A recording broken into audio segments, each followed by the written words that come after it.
الله الرحمن الرحيم تبارك الذي بيده الملك وهو على كل شيء قدير الذي خلق الموت والحياة ليبلوكم أيكم أحسن عملا وهو العزيز الغفور الذي خلق 7 سماوات طباقا ما ترى في خلق الرحمن من تفاوت فارجع البصر هل ترى من فطور ثم رجع البصر كرتين ينقلب إليك البصر خاسئا وهو حسير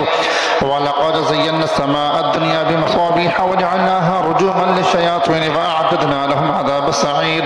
وللذين كفروا بربهم عذاب جهنم وبئس المصير إذا ألقوا فيها سمعوا لها شهيقا وهي تفور تكاد تميز من الغيظ كلما ألقي فيها فوج سألهم خزنتها ألم يأتكم نذير قالوا بلى قد جاءنا نذير فكذبنا وقلنا ما نزل الله من شيء إن أنتم إلا في ضلال كبير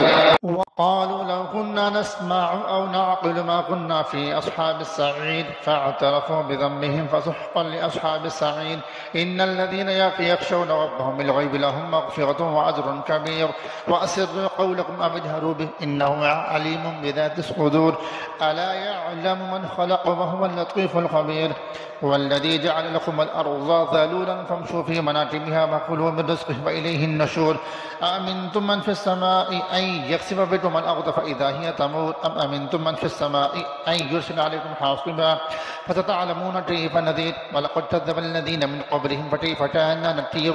أولم يروا إلى الطير فوقهم صافات ويقبض ما يمسكهن إلا الرحمن إنه بكل شيء بصير أمن هذا الذي هو جند لكم ينصركم من دون الرحمن إن الكافرون إلا في غرور أمن هذا الذي يرزقكم إن أمسك رزقه بل لجوا في عتب ونفور فمن يمشي مكبا على وجهه أهدى أم من يمشي سويا على صراط مستقيم قل هو الذي أنشأكم وجعل لكم السمع والأبصار والأفئدة قليلا ما تشكرون قل هو الذي ذرأكم في الأرض وإليه تحشرون ويقولون متى هذا الوعد إن كنتم صادقين قل إنما العلم عند الله وإنما أنا نذير مبين فلما رأوه زلفة سيئت وجوه الذين كفروا وقيل هذا الذي كنتم به تدعون قل أرأيتم إن أهلكني الله ومن معي الرحمن فمن يجير الكافرين من عذاب أليم قل هو الرحمن آمنا به وعليه توكلنا فستعلمون من هو في ضلال مبين قل أرأيتم إن أصبح ماؤكم غورا فمن يأتيكم بماء معين